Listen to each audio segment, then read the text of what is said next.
pour le replay. Voilà, comme je disais, ravi de vous retrouver pour ce nouveau club de lecture. Donc ce soir, on va parler du livre de Han Kang, donc dernière primée pour le Nobel. D'ailleurs, je pense que les discours ont lieu ce week-end. On peut les regarder en direct, vous savez, sur le site nobelprize.org, si ça vous intéresse. Voilà, donc Han Kang, la végétarienne. Comme d'habitude, je vais vous donner la parole en premier, vous allez me dire ce que vous en avez pensé et puis je réagirai à la fin. Voilà, alors du coup je vais faire dans l'ordre d'arrivée. Naïma, est-ce que tu souhaites prendre la parole en premier?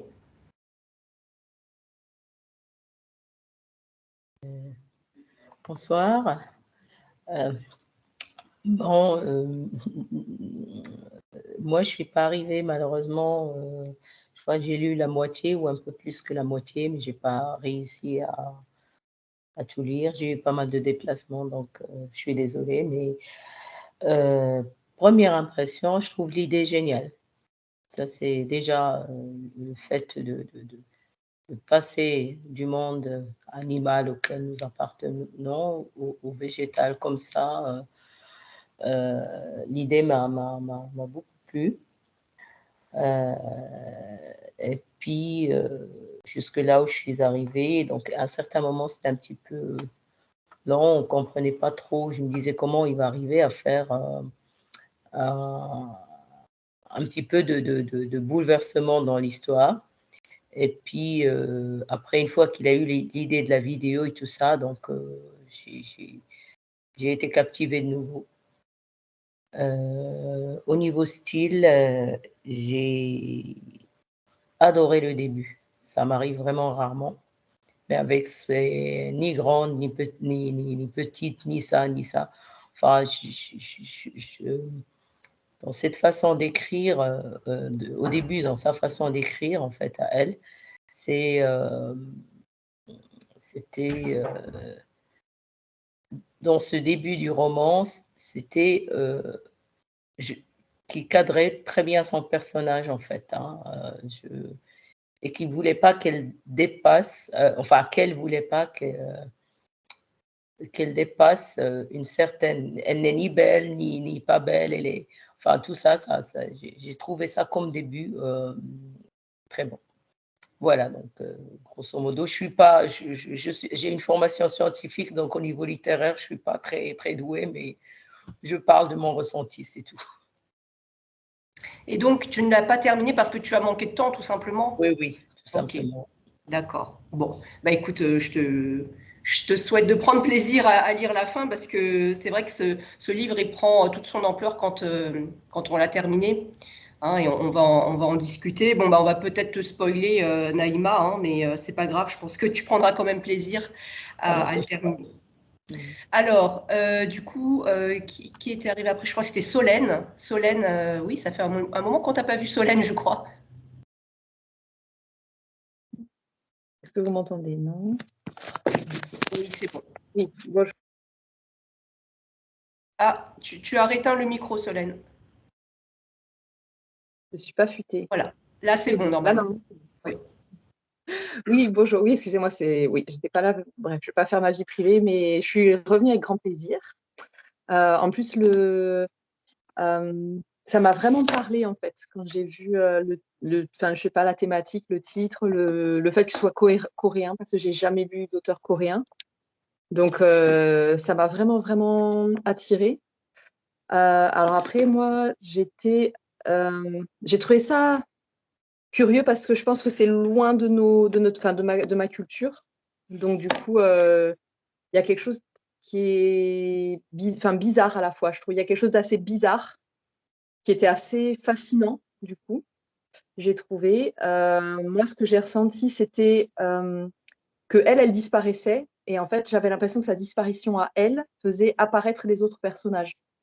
En fait, son mari, il se révèle comme un homme pas terrible. Il y a son beau-frère, lui, il apparaît comme on va pas dire un prédateur sexuel, mais voilà, en tout cas, il manifeste son attirance sexuelle. Et ensuite, sa sœur, voilà, elle redécouvre son passé. En fait, j'ai l'impression que les personnages, à partir du moment où elle disparaît, et ben, c'est eux qui apparaissent. C'est un révélateur, en fait. J'avais l'impression qu'elle jouait un petit peu comme un révélateur. Elle, ou d'ailleurs, je ne sais pas si c'est une maladie, parce qu'au début, effectivement, on a l'impression, oui, que c'est un. Enfin, on a l'impression que c'est une anorexie qui ne dit pas son nom. Donc, je pense que c'est. Je ne sais pas si c'est. Pour moi, c'est une anorexie qui ne dit pas son nom. Peut-être que je me suis trompée sur ce que voulait dire l'auteur, mais moi, c'est un peu ça que j'ai ressenti. Voilà. Et j'ai trouvé que ça se lisait très vite et très bien. Donc, j'ai trouvé ça très, très bien. Et puis, la construction en 3 parties, comme ça, on n'a pas l'habitude. Enfin, c'était un peu déroutant, parce qu'au début, on fait « Ah, bah, c'est fini, la première histoire, c'est fini ». Enfin, moi, je pensais que on allait suivre l'histoire de façon linéaire du début à la fin, quoi. Et donc, quand ça a terminé la première partie, j'ai fait « Ah, ben, c'est pas comme ça que ça fonctionne, en fait, le bouquin, du coup ». Donc, moi, ça m'a fait un effet de surprise, un peu, cette construction en 3 parties. Donc, voilà ce que je pouvais en dire. Très bien, merci Solène. Avec plaisir. Très bien. On va écouter Laura, si elle peut prendre la parole. Ça va être compliqué, Christine, encore pendant 5 minutes. Je suis Ok, au volant. pas de Mais souci. je Pas de reviens dans souci. 5 minutes. Mais je vous écoute. Ok, Voilà. d'accord, très bien. Alors du coup, on va donner la parole à Marie-Laure ou Emma. Emma, est-ce que tu souhaites Oui, bonjour, intervenir? excuse-moi, Christine. Chantal n'arrive pas à se. Elle n'a plus le lien. Tu peux lui renvoyer le lien? Ah, moi, je peux pas le renvoyer là parce que j'anime, mais D'accord, voilà, si toi tu peux lui ok. envoyer. Je vais voir, oui. Ok, Ok. Alors, on merci. donne la parole à Marie-Laure du coup. Oui, bonsoir, vous m'entendez? Alors, on t'entend, mais le son est un peu bas. C'est mieux là. Un peu mieux. Un peu mieux? Attends, je me rapproche. Oui, bonsoir tout le monde. Eh bien, moi, j'ai adoré ce livre. Si j'avais pas été déjà amoureuse de littérature, je pense que je serais retombée amoureuse. C'est le meilleur livre que j'ai lu en 2024. Franchement, j'ai halluciné. Je l'ai fini, je l'ai recommencé. J'ai dit, mais est-ce que j'ai tout bien compris? Enfin, ça m'a semblé vraiment magique. Donc c'est foisonnant, il y a plein de choses et plein d'interprétations dans le livre. Mais ce que je peux vous dire, c'est que moi, ce qui m'a le plus impressionné, c'est la construction. C'est comme une espèce de montée en puissance dramatique dans chacune des trois parties. Et en fait, elle arrive à ce que ça se termine toujours au moment le plus poignant, au moment où on a vraiment envie de savoir qu'est-ce qui se passe après. Elle termine et elle nous laisse comme ça en suspens. Et ça, j'ai trouvé que c'était vraiment très, très fort. Donc, je te rejoins, Solène, sur le fait qu'il y a un côté étrange parce qu'il y a une culture asiatique, voilà, coréenne, qui est loin de nous. C'est vrai, moi aussi, j'ai trouvé que le côté un peu mutique de certains personnages, ça les rendait un peu énigmatiques. Enfin, la personne dont on parle, la végétarienne, elle est décrite voilà, de manière même inquiétante. Elle ne parle pas, elle est peu loquace, elle est énigmatique. Et on parle du vide de ses yeux ou du fait qu'elle est presque lugubre. Donc c'est vrai qu'il y a cette étrangeté autour d'elle.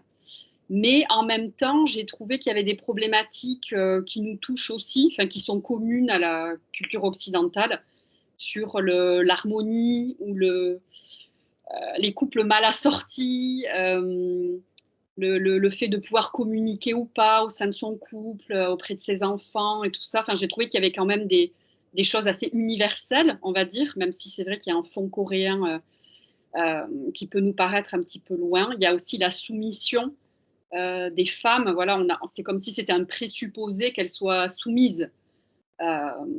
Sinon, il y a une violence qui peut s'exercer contre elles. Bon, ça, on peut dire que ça peut être commun aussi chez nous. Enfin, il y a quand même une violence qui est exercée envers les femmes. Dans cette première partie, ils disent ce qui les choque, c'est qu'elles, si dociles, qu'elles revendiquent une volonté bien à elles. C'était ça qui les, comment dire, le fait que le père la frappe, pour eux, c'était choquant, mais c'était aussi choquant qu'elle résiste. Ça, c'est vrai que il y a eu un côté, ouais, j'ai trouvé ça assez choquant, la façon dont la famille réagissait. Donc, dans les deux parties, en fait, où ce sont des hommes, les narrateurs, bon, je les ai trouvés quand même assez antipathiques, les deux à leur manière, parce qu'ils sont assez indifférents au sort de l'héroïne. La troisième partie, c'est plus touchant dans le sens où la sœur, elle a vraiment envie de comprendre et aider sa sœur. Elle veut quand même, il y a des souvenirs communs, il y a quand même une envie de, voilà, de l'aider. Qu'est-ce que je peux vous dire d'autre? Oui, la construction. Et sur les significations, on ne sait pas trop si c'est l'exposé clinique d'une maladie mentale, un rêve, c'est mentionné plusieurs fois, ou une fable, la façon dont parle le beau-frère dans la deuxième partie, où il la voit comme un être mi-humain, mi-animal, avec une espèce d'innocence. C'est assez beau. Moi, c'est ça aussi qui m'a plu, c'est que je l'ai pris un peu comme les trois à la fois, quoi. Je trouve qu'elle arrive à faire ça. On peut le lire de trois façons. Donc voilà, pour terminer, ce que j'ai le plus aimé, c'était ça, la tension dramatique et les silences. Le fait que les personnages soient mutiques, mais aussi que dans la narration, il y ait ces espèces de vides ou d'ellipses. Je trouve du coup qu'en tant que lecteur, on est amené à combler ou à imaginer, et que chaque parole, elle revêt du coup une importance ou un sens vraiment très, très particulier, très fort. Voilà, et le fait que ça s'arrête au moment le plus poignant, vraiment, j'ai adoré. Je lirai ce qu'elle a écrit d'autre. Voilà. Très bien, bah, écoute, je suis ravie que ça t'ait autant plu, Marie-Laure. Moi, j'ai essayé de lire son autre livre qui est le plus connu en France. Je trouvais que c'était très différent. Donc, tu me diras. Je me suis arrêtée assez rapidement. Ok, on va écouter Isabelle.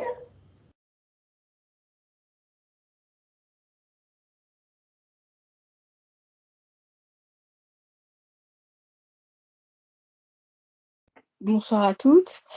Oui, en fait, moi, donc j'ai pas véritablement apprécié le livre parce que j'ai ressenti dès le départ, en fait, un malaise profond. Dès la première phrase, l'héroïne, en fait, n'a pas de corps. Ce qui la caractérise, c'est qu'elle est ordinaire, qu'elle a rien de particulier. Son mari met en avant tout ce qu'elle n'est pas, en fait. Et au fond, elle commence à s'affirmer quand elle décide au final de mourir, enfin, petit à petit, quand elle dit je veux plus manger de viande, c'est là qu'elle s'affirme, mais d'une façon extrêmement frontale et en même temps incompréhensible pour les autres. C'est-à-dire qu'elle reste, comme le disait Marie-Laure, très énigmatique, très difficile à appréhender, comme enfin, moi j'ai vu ça comme une illustration de la maladie mentale. Après, le motif végétal est magnifique parce que ça dit la disparition, mais en même temps une réinvention de soi-même. Comme si, quand les fleurs sont peintes sur son corps, elle retrouve quelque chose de l'ordre de l'enfance ou de l'animalité, mais qu'elle ne peut pas l'appréhender sainement. Voilà. Et après, c'est vrai que les personnages masculins sont particulièrement détestables, notamment le mari. C'est assez particulier de voir que la voix de Young-Ye, de la patiente, en fait, n'existe qu'en italique dans la première partie. Au fond, on ne sait pas qui elle est. On la voit s'étioler petit à petit, enfin, s'affirmer dans un premier temps, puis s'étioler. Et en fait, oui, j'ai trouvé ça très, très malaisant, mais en même temps, j'ai adoré la structure narrative. C'est très brillant. le côté triptyque. C'est vrai que quand j'ai arrêté la première partie, je me suis dit, mais attends, c'est une nouvelle, c'est pas un roman? Parce que il y avait un nouveau titre et une nouvelle personne qui parlait. C'était plus la première personne du singulier, c'était la troisième personne. Donc, du coup, on est un peu malmené quoi, dans la structure narrative, mais en même temps, ça nous permet d'avoir une meilleure compréhension de l'intrigue, mais pas nécessairement des personnages. Je trouve que les personnages sont difficiles à appréhender, pas seulement culturellement, mais aussi, alors il y a culturellement parce qu'il y a du mutisme, mais aussi parce que le personnage central est, enfin, il est bizarre, quoi. Voilà, c'est cet sentiment d'étrangeté en fait qui m'a quand même un peu gênée. Mais je trouve que c'est un... mais j'ai quand même beaucoup aimé le motif végétal. Je trouve que ça donne, et c'est vrai, cette impression de rêve, quelque chose d'un peu flottant, quelque chose d'un peu inquiétant aussi, parce que les arbres sont grands, la pluie devient noire, elle perce le corps, donc il y a une violence, il y a une violence importante dans ce livre, à la fois du côté de la nature, à la fois du côté de la maladie, de la prédation sexuelle, des mots qui sont dits aussi. Ouais, la violence est très présente. Voilà ce que je voulais dire. Merci Isabelle, hein, intervention très intéressante. Comme quoi on peut apprécier l'œuvre littéraire même si l'histoire ne nous met pas à l'aise. Donc c'est intéressant. Merci. On va écouter maintenant Laura. Laura a l'air disponible. Bonsoir à toutes. Moi, j'ai eu du mal à le finir ce livre. Je m'ennuyais pas mal en fait. J'ai pas trouvé ça stimulant. Je sais pas. Donc moi, ce que j'ai trouvé vraiment dommage en fait, c'est que je trouvais qu'on n'avait pas vraiment d'explication. Pas assez à mon goût en tout cas. Alors c'est peut-être dit entre les lignes, mais je suis pas très forte moi pour lire entre les lignes. Et donc il y a peut-être des explications qui m'ont échappé, mais pour moi, je comprends pas ce qui arrive à cette personne et le pourquoi. Donc on explore un tout petit peu l'enfance. On voit qu'apparemment elles se sont fait maltraiter, mais c'est vraiment léger, je trouve. Ça aurait pu aller beaucoup plus loin. En fait, moi j'aime bien quand c'est expliqué. Donc du coup là déjà j'étais un peu frustrée, puis je trouvais ça ennuyant à mort. Donc j'ai dû vraiment m'accrocher. Il n'y a pas grand-chose qui m'a parlé. Les personnages masculins, ben ouais, ils sont détestables, quoi, vraiment détestables. La sœur, je la trouve touchante. Donc c'est vrai que ce personnage-là, au moins, m'a émue un petit peu. Le personnage principal, c'est vachement dur de compatir, quoi. Hein. Elle est vraiment strange, comme tout le monde l'a dit. J'ai trouvé aussi que le langage utilisé, je ne sais pas s'il est faible, mais l'usage du passé composé m'a dérangé très fort. Et je ne trouvais pas que le langage était plaisant à la lecture. Donc vraiment, ça aussi, ça m'a fort dérangé. Je ne sais pas si c'est la traduction ou l'auteur lui-même qui avait décidé de d'écrire de cette façon, mais je n'ai pas aimé cette manière d'écrire. J'oserais pas en juger de la qualité, mais en tout cas, j'aimais pas. Ouais, je sais pas ce que j'ai aimé dans ce livre, en fait. Oui, le fait qu'il y ait 3 narrateurs, donc je dis pas que c'était dénué d'intérêt. Il y avait la violence, c'est vrai que moi aussi, j'ai noté cette violence latente qui est décrite, mais là, comme le précédent livre qu'on a eu dans le club, je comprends pas quel est le message de l'auteur. J'ai beau chercher, je vois pas ce qu'elle essaye de nous dire en fait à travers ce livre, et donc je suis curieuse. C'est bien que j'entende les autres. Ça ne changera pas le fait que j'ai pas pris de plaisir à lire ce livre, mais ça m'intéresse de voir les autres opinions et de voir comment ça a été interprété par d'autres, parce que j'ai vraiment eu du mal à voir où elle voulait en venir en fait. J'aime bien, moi, quand c'est un peu construit. Ça m'a fait penser à un livre de Nancy Houston qui s'appelle Ligne de faille. Et là, en fait, au fur et à mesure du roman, on comprend le comportement des personnages. Et ici, moi, je trouve qu'à part la folie, on ne comprend pas ce qui lui arrive. Donc, on dirait que c'est un déclin vers la folie. Le pire, je trouve, c'est que c'est ce qui était mis sur le 4e de couverture. ça parlait de quelqu'un qui tombe dans la folie et je me dis, bah, j'espère qu'il y a autre chose. Et à la lecture, j'ai personnellement pas trouvé qu'il y avait tellement autre chose qu'une description de quelqu'un qui sombre dans la folie. Et je sais pas, c'est peut-être pas le sujet qui m'intéresse le plus. C'est peut-être juste personnel, mais voilà. Voilà pour moi. Ok, ok, merci Laura. Un avis assez tranché. Très bien. C'est bien parce qu'on a vraiment des avis très différents. Alors, on n'a pas entendu encore Fabienne. Oui, bonjour à toutes. Bonsoir. Ah oui, bonsoir pour vous. Euh, alors moi, j'ai galéré à le trouver en français, je l'ai donc lu en anglais et je me dis que ça a son importance parce que peut-être que la traduction anglaise était un poil différente parce que moi, j'y ai vu vraiment des choses dont vous n'avez pas parlé. Moi, j'y ai vu la difficulté de faire un pas de côté et le poids de la différence dans une société hyper traditionnelle, voilà. Et pour moi, cette femme, oui, elle sombre dans la folie à la fin, mais au début, pour moi, elle n'est pas folle, elle est juste différente. Et voilà. Alors, moi, j'ai beaucoup aimé le livre. J'ai trouvé que c'était un livre intense, violent. Je sais pas, le personnage odieux, tellement médiocre qu'il en devient odieux du mari, etc. Enfin, j'ai été touchée par ces personnages-là, leur histoire, etc. Moi, j'ai été dedans du premier mot jusqu'à la fin.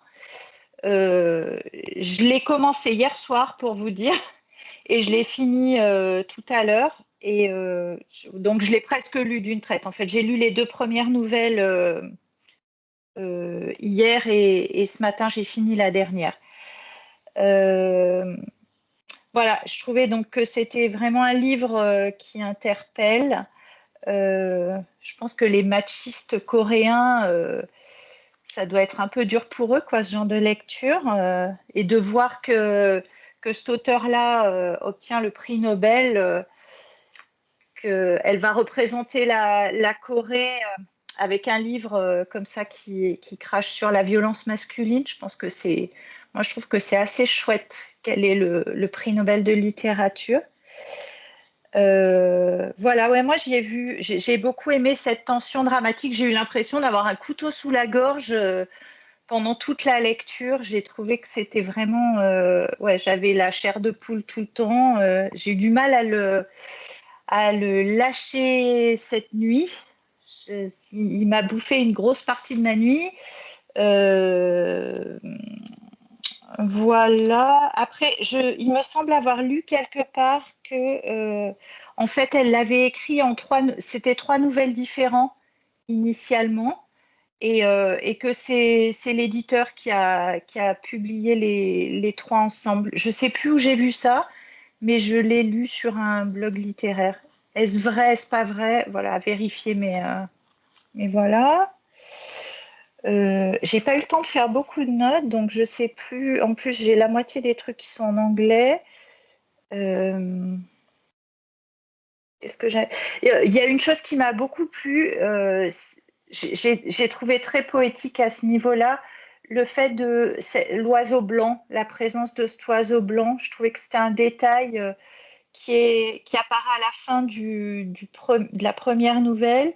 Et puis, donc, il y a aussi le petit garçon qui rêve d'un oiseau blanc.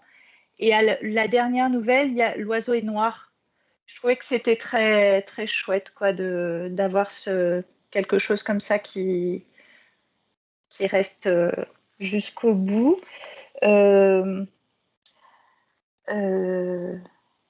J'ai trouvé aussi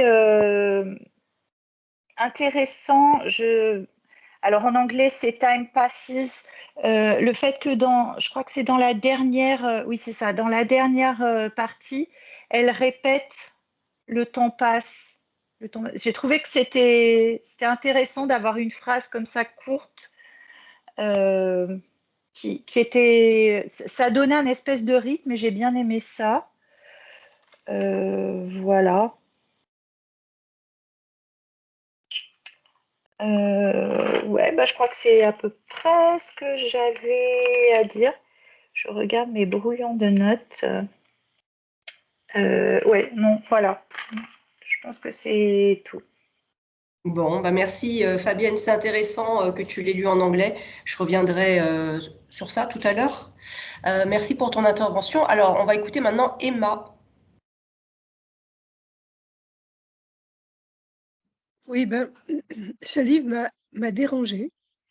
La première partie, ça a été, mais la violence, c'était très, très, très dur.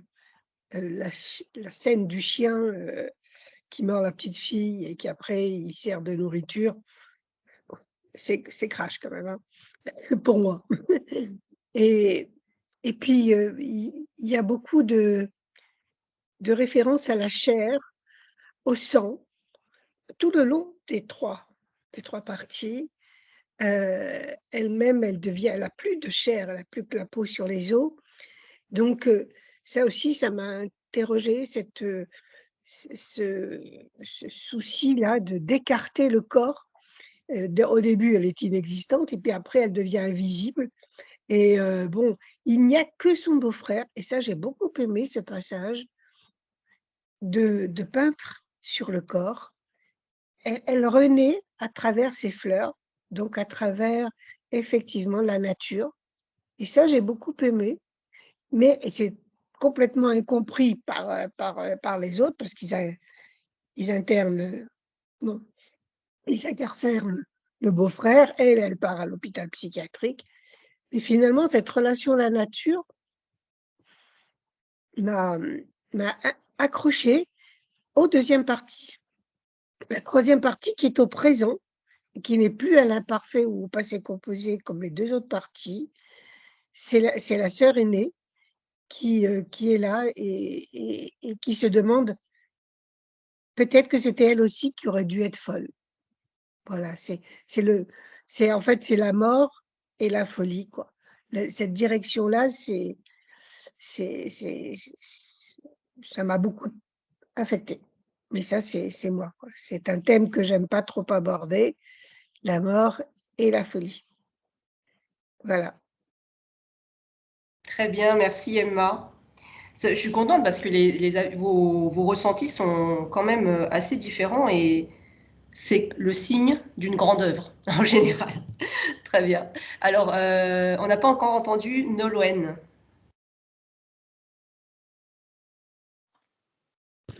Voilà, est-ce que vous m'entendez? Oui, parfaitement. Ok. Oui, donc bonsoir à toutes. Désolée pour mon retard. Alors moi, c'est un livre que j'ai beaucoup aimé. Bon, j'avoue que j'aime bien les récits assez dérangeants, les livres qui font nous poser un tas de questions. Et en tout cas, c'était une lecture sous tension. Ça, c'est sûr. Je crois que c'était Fabienne qui parlait d'une lecture le couteau sous la gorge. C'était vraiment ça. Comme Laura, j'aurais cependant aimé avoir une explication. Je me suis demandé si l'héroïne se trouvait dans cet état à cause d'une folie. On parle de schizophrénie à un moment donné, ou si c'était l'incursion du fantastique dans le récit, auquel cas, bah, pourquoi pas, mais j'aurais aimé être fixée à la fin du bouquin. Autrement, j'ai trouvé que ce livre était assez édifiant sur la description des violences dans cette société coréenne. Donc la violence, qu'elle soit patriarcale, on parle des violences du père sur sa fille, puis des maris sur leurs épouses. La violence également en termes de pression de la société, on parle de trouver un travail, fonder une famille, etc. Donc chose qui peut s'appliquer à toutes nos sociétés finalement. Et également la violence du personnel soignant sur les patients de l'hôpital psychiatrique quand il force l'héroïne à manger. Enfin, c'est une scène qui est vraiment dure à lire. Je me suis interrogée sur le message du roman Et je me demande si l'autrice n'a pas voulu montrer que finalement, on ne se connaît jamais vraiment soi-même. On voit ces personnages qui ont une incapacité à vivre tels qu'ils sont vraiment. On voit également la sœur qui se demande si finalement elle n'a qui se dit que finalement elle n'a jamais connu vraiment qui était son mari, quelle était sa personnalité. Et ce qui m'a aussi choquée, c'est la description en première partie que fait le mari de sa femme, où il ne lui trouve aucune qualité particulière. On a l'impression qu'il s'en fiche un peu, quoi. C'était que la femme est juste un objet, du moment qu'elle lui prépare à manger, ça lui convient. Donc c'est assez triste. Et enfin, le roman m'a fait penser à un autre roman de Margaret Atwood, La femme comestible. En fait, si ma mémoire est bonne, c'est une femme qui arrête de manger et qui, ce faisant, va se faire peu à peu absorber par les autres, comme si elle était un objet de consommation. Et dans La végétarienne, on voit que l'héroïne, mais en fait il y a une réflexion sur la place des femmes dans la société, s'oublie peu à peu à force de s'occuper des autres et donc jusqu'à devenir pour l'héroïne végétale. Donc ce corps qui disparaît jusqu'à ne plus avoir que la peau sur les os. J'aurais aimé savoir si elle finit par réellement se transformer en arbre. Voilà, c'est mon seul regret sur cette lecture, mais qui m'a beaucoup plu. Très bien, merci Nolwenn. La femme comestible de Atwood, je ne connaissais pas. Donc, merci pour la référence. Il nous reste Chantal qui a pu nous rejoindre. Est-ce que Chantal est là? Oui, je suis là, mais Ah, il n'y a plus de... Excusez-moi. Oui, bonjour, bonsoir. Excusez-moi, je n'arrivais pas à me connecter tout à l'heure. Il n'y a pas de souci. Oui. Bon, je pense que beaucoup de choses ont été dites. Je ne sais pas si je peux dire que j'ai aimé ou pas aimé ce livre, mais en tout cas, il m'a beaucoup intéressée et interpellée sur toutes les choses qui ont été dites, sur la question de toutes ces formes de violence patriarcales et des hommes sur les femmes. Ces relations aussi que les hommes ont avec les femmes qui sont pratiques au quotidien ou utilisées pour des questions artistiques ou un peu abusives, je dirais, moi un peu. Je trouve que la séquence sur la peinture sur le corps, elle devient abusive par l'homme, même si l'héroïne il retrouve a priori quelque chose du vital dans ces peintures. Le beau-frère, oui, c'est le beau-frère. Il me semblait qu'il en abusait. D'ailleurs, le gars qui l'embauche pour faire quelque chose qui est plutôt du côté pornographique, on va dire, entre guillemets, il dit à un moment, stop, ça suffit, on n'ira pas plus loin. Donc, c'est des questions qui m'intéressent beaucoup, là, sur les violences en général, et sur les violences faites aux femmes, et dans tous ces aspects, quoi. Et puis aussi, j'ai trouvé ça vraiment intéressant, c'est beaucoup ponctuel, l'histoire des rêves aussi, alors que quelqu'un disait, on aurait pu voir, c'était un peu fantastique, mais en tout cas, il y a ces rêves qui sont récurrents chez cette femme et qui vont l'empêcher de dormir et qui vont l'empêcher aussi de se nourrir parce qu'elle ne dit pas je veux devenir végétarienne, elle dit je peux plus manger de viande, je peux plus la sentir, je peux plus avoir dans ma bouche. Enfin, c'est ça sa motivation, c'est moins une motivation qui pourrait être tendance aujourd'hui de dire on mange pas les animaux. C'est vraiment quelque chose qui la rebute, qui l'écœure, qui la dégoûte et qui revient dans ses rêves et qui l'empêche de dormir. Bon, on pourrait dire comme ça, elle va petit à petit vers ce qu'on appellerait une anorexie mentale. Hein. C'est sûr qu'elle y perd un peu de sa personne, mais en même temps, elle renvoie une force incroyable, j'ai trouvé aussi, cette femme, aux autres. Ah, vous m'entendez? Ah là là, je vous ai perdu Oui, là. oui, oui. Ah, ça y est, c'est revenu. Oui, aux autres, à cette question, quelqu'un disait tout à l'heure, se connaître. Alors, elle veut passer par la nature, par les plantes, par les fleurs, on peut le comprendre d'ailleurs, hein, si c'est des êtres plus primaires que nous, mais qui sont attractifs et qui peuvent pousser comme ça aussi loin dans ce que nous on appellera vaguement la folie, mais c'est pas une folie classique. Et pour se chercher, pour se trouver, entre guillemets, jusqu'à la mort, quoi. C'est assez fort, je trouve, comme proposition.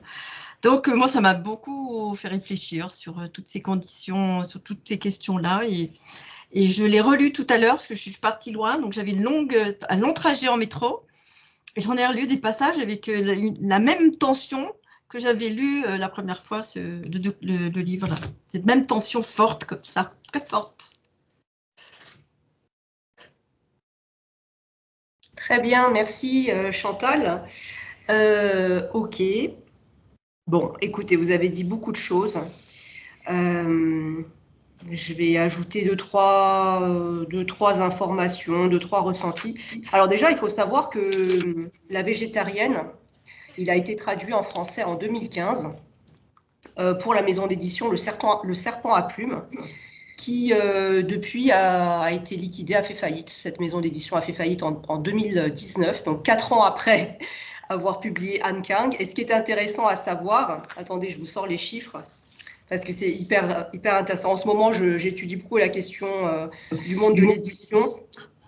Et donc, en fait, quand les éditions du Serpent à plumes l'ont publié, ils en ont vendu 400 exemplaires. En France, ça s'est vendu à 400 exemplaires. Un an après, le livre a reçu l'international Man Booker, le prix Man Booker, qui est un prix très prestigieux dans le monde anglo-saxon. Les éditions du Serpent à plumes, croyant énormément en cette autrice, a continué à éditer ses autres livres avec le même insuccès. Voilà. Et donc c'est intéressant parce que ça veut vraiment dire qu'il y a encore des éditeurs qui font de la littérature par passion, et même si voilà, ils perdent, et c'est à perte, hein, ils perdent de l'argent, et bien par conviction littéraire, voilà, ils y vont, quoi. Donc je trouvais que c'était intéressant de partager cette information-là. Et donc c'est aussi assez symptomatique finalement de ce que peut être le succès d'un auteur, c'est-à-dire voilà, d'inconnu, puisque le livre a été publié en Corée en 2007, 2015 en France, 2016 primé, 2024 prix Nobel. Donc vous voyez, c'est assez fulgurant, et en même temps on se dit c'est assez dingue, personne connaissait, personne n'a entendu parler de cette autrice, et maintenant, bon bah voilà, elle est au sommet. Alors, les prix Nobel, les auteurs qui sont primés par le Nobel, ce sont des auteurs qui sont assez disruptifs. Donc c'est ça qu'il faut retenir, hein. Ce n'est pas des auteurs commerciaux qui vont dans la veine de ce qui est attendu, de ce qui fait du bien. Voilà. Au contraire, ce sont des auteurs qui ont une dimension très humaine, très sociale, très politique dans leur œuvre. Et effectivement, hein, c'est plutôt, alors peut-être pas tous, mais c'est une littérature qui se veut dérangeante. Donc là, c'est exactement ce qu'on retrouve. Alors, ce que je trouve intéressant, moi, la culture coréenne, je la connais un tout petit peu, parce que j'y suis allée, que j'ai une amie très proche qui s'est mariée avec un Coréen, que j'ai côtoyé quelques Coréens quand je vivais en Chine. Et c'est intéressant parce que ce qui m'a frappée quand j'ai découvert cette culture, c'était justement cette violence. D'apparence, les Coréens sont très impassibles, donc on pourrait dire très doux, dans le sens où en fait rien ne transparaît, mais en fait la violence insidieuse, elle est d'une férocité incroyable. Moi, je n'ai jamais vu des gens boire autant. C'est-à-dire qu'il y a un alcoolisme que je crois qui est très méconnu en fait dans le monde. Les Coréens sont des alcooliques notoires, ce qui provoque évidemment des comportements ensuite violents, et c'est très étonnant, hein. C'est un degré, je pense qu'on a du mal à imaginer. Et cette amie, donc mariée à un Coréen qui vit en Corée maintenant depuis une quinzaine d'années, m'expliquait qu'effectivement, en fait, ils ont une telle pression sociale, familiale, que forcément, ça donne ça donne lieu à... ce sont des cocottes minutes. Voilà. Je vous rassure, cette amie me disait, moi j'ai la chance d'avoir un mari qui échappe à tout ça. Mais effectivement, c'est prégnant dans la société. Et c'est d'autant plus prégnant que, si vous voulez, en fait, en plus, c'est tabou. C'est pas comme dans d'autres sociétés où en fait on sait que la violence elle est dans les rues, dès qu'on sort on la voit, c'est dans de l'agressivité. Non, c'est vraiment sous-jacent. Et je pense que c'est encore pire. Bon, ça c'est mon analyse qui vaut ce qu'elle vaut. Mais voilà, et donc ce livre de Han Kang, c'est une critique hyper puissante de la société coréenne. Alors, je pense qu'on peut le résumer comme ça. Je vous rejoins, et moi c'est ça que j'ai adoré, ce côté très bizarre. Alors, c'est pas du tout inhérent à la culture coréenne d'embrasser ce végétarianisme extrême. C'est juste une bizarrerie que Han Kang a trouvée pour construire toute une métaphore autour de voilà, cette société très oppressive. Et donc cette femme qui, en quelque sorte, en tout cas c'est comme ça moi que je l'ai interprété, entre dans une rébellion silencieuse. Voilà, elle rejette en fait les conventions sociales en adoptant ce choix, mais qui aurait pu être un autre, mais qui effectivement est très beau, devenir un végétal. Enfin, c'est vraiment un truc qu'il fallait y penser, quoi. et je trouve que voilà, en atelier d'écriture, on me demande souvent est-ce que pour écrire, il faut être original? Et ma réponse est de dire mais vous savez, l'originalité, elle est extrêmement rare. Même en littérature, la vraie originalité, elle est très rare. En fait, on ne fait que recycler les mêmes thèmes, on les raconte différemment, on les écrit différemment, mais au fond, voilà, les vraies idées originales, il y en a très peu. Et là, on en a une. On en a vraiment une, et rien que pour ça, je dis chapeau à l'autrice. Donc, c'est toute cette histoire de devenir un végétal, qui est vraiment bizarre, et puis, vous l'avez dit, hein, à la fois très belle. Qu'est-ce que j'avais noté d'autre? J'ai adoré cette construction tripartite. Alors, ce que Fabienne a partagé, moi je ne l'ai pas lu ça, donc je serais curieuse de savoir si c'est effectivement comme ça que ça s'est passé. Ça voudrait dire qu'en fait, l'autrice n'a pas envisagé cette histoire sous la forme d'un roman, mais plutôt qu'elle a écrit 3 nouvelles inspirées d'un même personnage central. Donc c'est vrai que ce n'est pas la même démarche d'un point de vue de la création. Donc ce serait intéressant de savoir en fait comment ça s'est passé exactement. Mais en tout cas, ce que j'ai trouvé très intéressant, c'est qu'on a donc 3 points de vue de 3 personnages liés au personnage principal, mais on ne donne pas la parole au personnage principal. Ça, c'est quand même fort aussi. J'ai trouvé les 3 narrateurs très bien caractérisés, chacun à leur manière.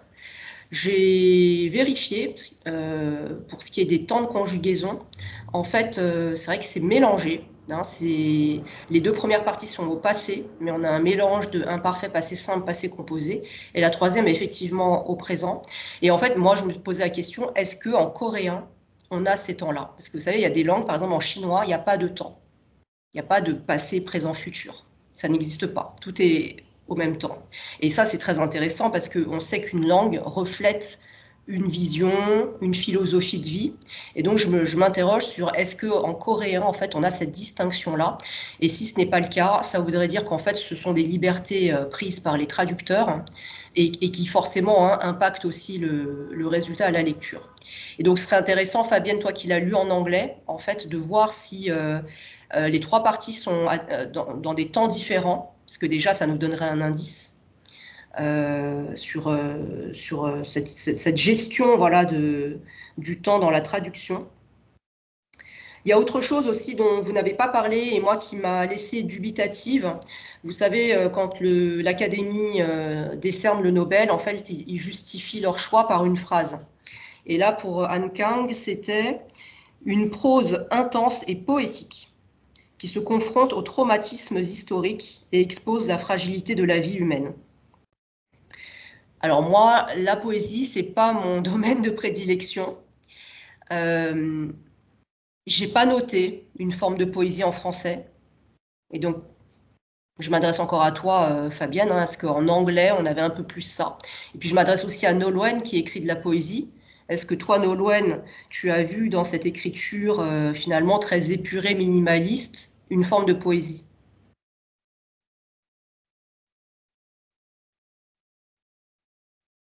Alors, moi, ce que je peux dire pour la partie anglaise, pardon. Vas-y, Fabienne. Pour la partie anglaise, moi, j'ai trouvé que dans la première partie, quand j'avais l'impression que c'était... Oui, si, c'était les pensées de la femme qui sont exprimées, et je trouvais que c'était assez poétique. Je trouvais que ça prenait un peu un... Ouais, on aurait presque pu les lire comme des poèmes isolés par moment. Donc oui, moi j'ai vu cette poésie-là dans la traduction anglaise. Pour la question des temps, en effet, il y a du prétérit et il y a du présent qui se mêlent. Ça m'a pas frappé plus que ça. Mais oui, il y a différents temps, en effet. Ok. Et Nolwenn, ton point de vue sur le côté poétique de la prose de Han Kang? Moi, l'aspect poétique, je l'ai trouvé dans le motif végétal, simplement cette histoire de femme qui se transforme en végétal. Mais j'avoue que dans le style, j'ai pas spécialement ressenti de poésie ou de figure recherchée. Alors ça peut être aussi un parti pris du traducteur, hein. Je ne sais pas combien de temps ils ont consacré à l'exercice. Si ça ressort en anglais en plus. Ok. Bon, il faudra se mettre au coréen pour en avoir le cœur net. Alors, vous savez, en ce moment, on prépare un recueil de nouvelles, Proie et prédateurs. Alors du coup, bon, moi, je suis un petit peu sur cette thématique-là. Et je me suis dit que c'était intéressant aussi le fait qu'elle souhaite devenir un végétal. C'est peut-être aussi une façon de rejeter de ne pas être prédatrice elle-même. Bon, voilà, c'est mon interprétation par rapport à ça. Encore une fois, qui vaut ce qu'elle vaut.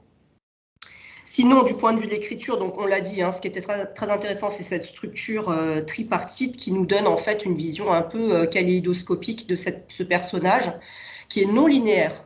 Voilà un très bon exemple de récit non linéaire et qui fonctionne parce que justement, en fait, on a différents points d'entrée et on n'est pas obligé de suivre un personnage du début à la fin, mais d'avoir en fait comme un arrêt sur image sur un moment donné qui finalement n'est pas très long quand on y pense pour chacune des parties.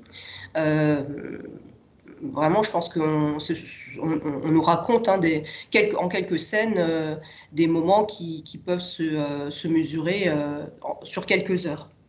Donc ça, c'est vraiment intéressant. Isabelle disait, on est malmené d'un point de vue narratif. C'est vrai parce que tout ça est très surprenant, on n'a pas l'habitude.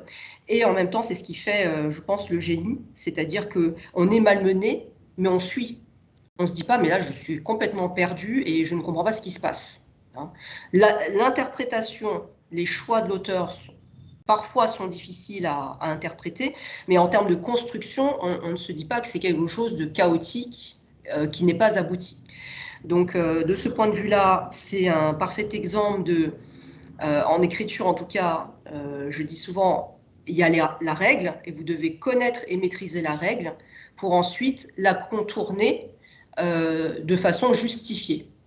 Voilà, ce qu'il ne faut pas, hein, c'est ne faire fi de la règle et n'en faire qu'à sa tête et se dire, bah tant pis, moi j'ai envie de faire comme ça et le lecteur s'il ne comprend pas, c'est tant pis pour lui.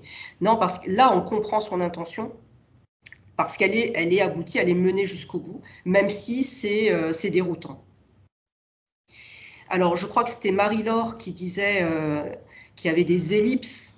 Et ces ellipses, elles sont bienvenues parce qu'effectivement, ça invite le lecteur à venir combler ce qu'on ne nous dit pas. Et ça, c'est une technique qui existe en écriture, hein, qu'on est en train de voir avec Emma et Chantal, qui est la technique du less is more en anglais. Le less is more, c'est parfois le fait d'en dire moins crée un effet plus fort. Et c'est une technique qui n'est pas simple à maîtriser en écriture parce qu'il faut doser, c'est-à-dire que où est-ce que ça s'arrête, jusqu'où vous pouvez estimer que vous ne le dites pas, c'est-à-dire jusqu'où va l'ellipse, en faisant le pari qu'un certain nombre de lecteurs vont venir combler ce qui n'est pas dit, et qu'un certain nombre de lecteurs ne comprendront pas, mais c'est pas grave. Vous voyez, ça fait partie des choix que fait l'auteur. C'est de dire, moi, voilà, je fais ce pari-là, qu'il y a quand même un certain nombre de lecteurs qui vont comprendre, et j'estime que le fait de ne pas tout dire, de ne pas expliquer, contribue, voilà, justement, donc, à ce mystère, cette énigme, mais aussi à ouvrir à l'interprétation. Donc ça, j'ai trouvé que c'était très fort aussi chez elle. Et est-ce que je vous ai tout dit? À peu près, oui. Voilà, est-ce qu'il y a d'autres commentaires par rapport à tout ça? Attendez, il faut que je lève la main. Oui, oui, Chantal, on t'écoute. Oui, non, je me disais juste que peut-être parce que je l'ai relu comme ça des passages tout à l'heure, cet après-midi, j'avais l'impression que la première partie, elle était écrite très rapide, c'était des phrases courtes, des choses avancées qui créaient une tension forte. La deuxième partie, elle est très très ralentie au contraire, hein, pour aller jusqu'au moment où on arrive à la création, on va dire, en tout cas la tentative de création de cet homme. Et la troisième partie, c'est pratiquement, il y a beaucoup de questions. Il y a beaucoup de questions. La sœur se pose beaucoup de questions sur elle-même et sur les femmes, etc. Donc, je trouvais que dans la structure, il y avait comme ça une partie très tendue. L'autre, au contraire, on pouvait, voilà, se laisser aller, s'arrêter et puis revenir. Et la troisième était plus questionnante sur le fond. Oui, oui, mais c'est là où on voit la maîtrise de l'auteur. C'est-à-dire que, comme tu l'as très bien dit, Chantal, on a une partie très rapide, très tendue, une autre où on est presque sur l'arrêt sur image, qui est justifié par justement cet artiste, hein, qui crée son œuvre, et la troisième qui est faite de questionnements. Ce serait un manque de maîtrise que de mélanger et de ne pas voir de limite très claire entre les différentes parties. Or là, en fait, chaque partie est... comment dirais-je, a ses spécificités. Voilà. Oui, je voulais dire une autre chose, je change complètement de sujet, mais parce que c'est revenu plusieurs fois quand vous disiez on ne comprend pas trop, est-ce que c'est la maladie mentale aussi? Alors, pour connaître un petit peu le sujet, ce qui est très perturbant dans la maladie mentale, c'est qu'on ne connaît jamais vraiment la source de la maladie mentale. On ne sait pas ce qui crée la schizophrénie, on ne sait pas ce qui crée les crises de délire. On peut, hein, évidemment, il y a toujours des traumas, des choses comme ça, mais il n'y a pas un déclencheur très précis. Et je trouve qu'elle l'a très bien rendu, ça aussi. C'est-à-dire qu'on nous parle de ses rêves, on nous parle de différentes choses, et en fait, c'est assez représentatif d'une personne qui, malheureusement, est atteinte de maladie mentale, c'est que, voilà, on n'arrive pas vraiment à dire bah c'est ça quoi. Et j'ai trouvé que c'était pour ça très très bien fait aussi. Oui, Marie-Laure. Oui, juste pour rebondir sur la maladie mentale, ce qui est beau aussi, c'est que et blanc, c'est que chaque personnage est amené à se demander si c'est pas lui qui devient fou, parce que le beau-frère par moment, donc il a cette espèce de fantasme avec la tâche qu'elle devient végétale. Et comme a dit Chantal, il se livre quand même à un abus de faiblesse psychologique sur elle. Mais à des moments, il se dit non, attends, c'est elle qui est normale et c'est moi qui déconne avec mon fantasme que je vais réaliser. Et la sœur aussi, à un moment, elle se dit mais attends, elle aussi, elle se sent en fragilité ou parfois elle sent qu'il y a un moment de bascule. C'est comme s'ils étaient sur une ligne de crête. Et on se dit, il n'y a pas la maladie et le côté sain. On est tous à des moments, pour différentes raisons, on peut aller d'un côté ou de l'autre. Ça, j'ai trouvé très beau. Et ce que tu disais sur le beau-frère, ce qui est incroyable, moi je trouve le tour de force, c'est on arrive à comprendre sa fascination parce qu'il arrive à ce projet artistique complètement dévoyé. Mais en fait, c'est tellement bien amené on entre dans sa psyché, il croit qu'il y a un secret entre eux, une connexion et tout ça. Et du coup, on n'a pas envie de voir ça s'interrompre. J'ai trouvé ça hyper fort que quand la sœur arrive, on est un peu pris, on réagit pas bien. On avait envie de savoir jusqu'où ça pouvait aller. Et ça, j'ai trouvé bien. Je me suis sentie un peu coupable. Attends, merde, effectivement, c'est un abus de faiblesse, tu vois. Voilà, c'est tout. Oui. Oui, Fabienne. Ouais, non, c'était un peu la même chose que ce que Marie-Laure a dit. Moi, j'ai trouvé intéressant le fait que j'avais l'impression que ce que voulait suggérer l'auteur, c'est que la folie n'est pas aussi tranchée que ça. Il n'y a pas la folie et la raison. Il y a une part de folie en chacun de nous.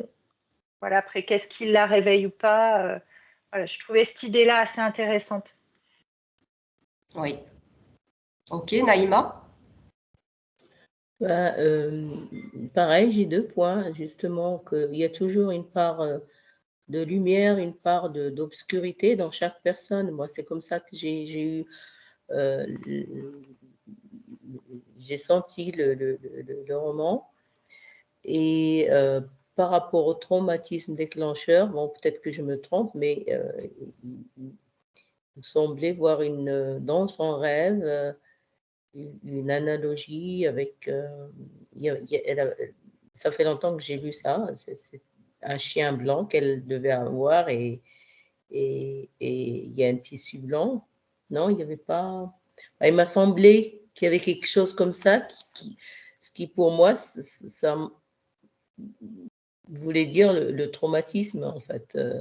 C'est comme si elle-même, elle mangeait dans la scène où qui va déclencher dans le rêve le fait de manger de la viande, c'était assassiner, en fait.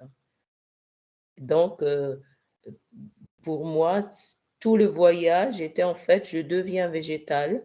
Donc, je quitte le côté animal. Puis après, la deuxième partie, bon, ce que j'en ai lu, donc son beau-frère, c'est vrai qu'il peint le corps de végétal, donc ça va dans ce sens. Mais en même temps, avec son fantasme, ça fait revenir à l'animal, en fait. Et donc, c'est comme si, même en essayant de se détacher du corps, devenir végétal, elle reste quand même pour l'homme de sa société un corps animal. Oui, oui, oui. Emma, tu avais une intervention.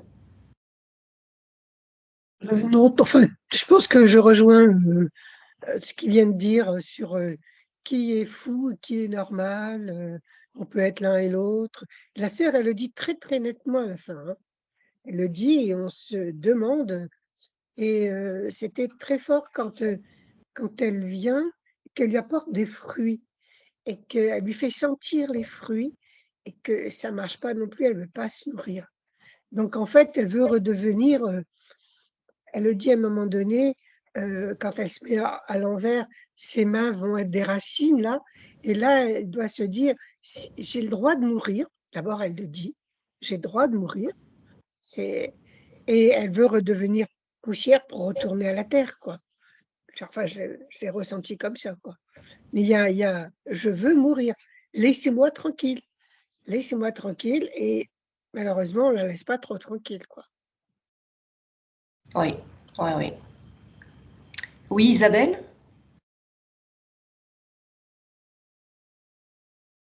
Oui, j'ai trouvé intéressant aussi toute la partie de la stigmatisation de la maladie mentale, avec le mari qui éprouve du dégoût, les parents qui ne parlent plus à leur enfant parce qu'ils ont honte, le frère qui a honte, et au final, la sœur qui, au départ, a du mal à éprouver de la compassion.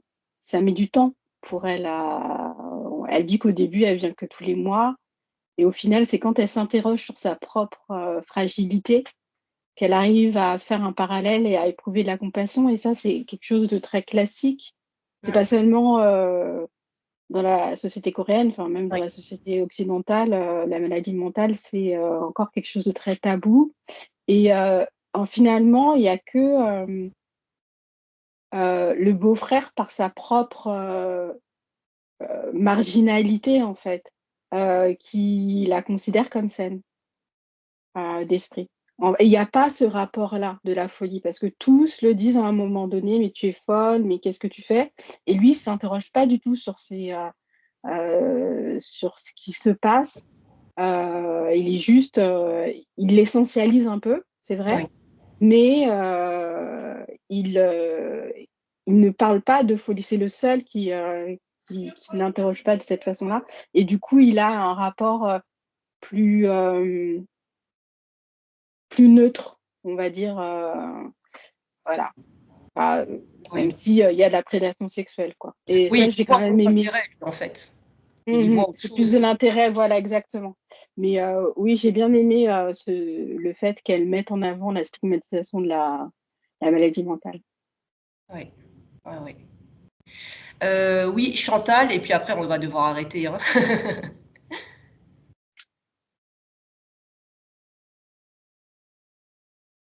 Le micro, Chantal.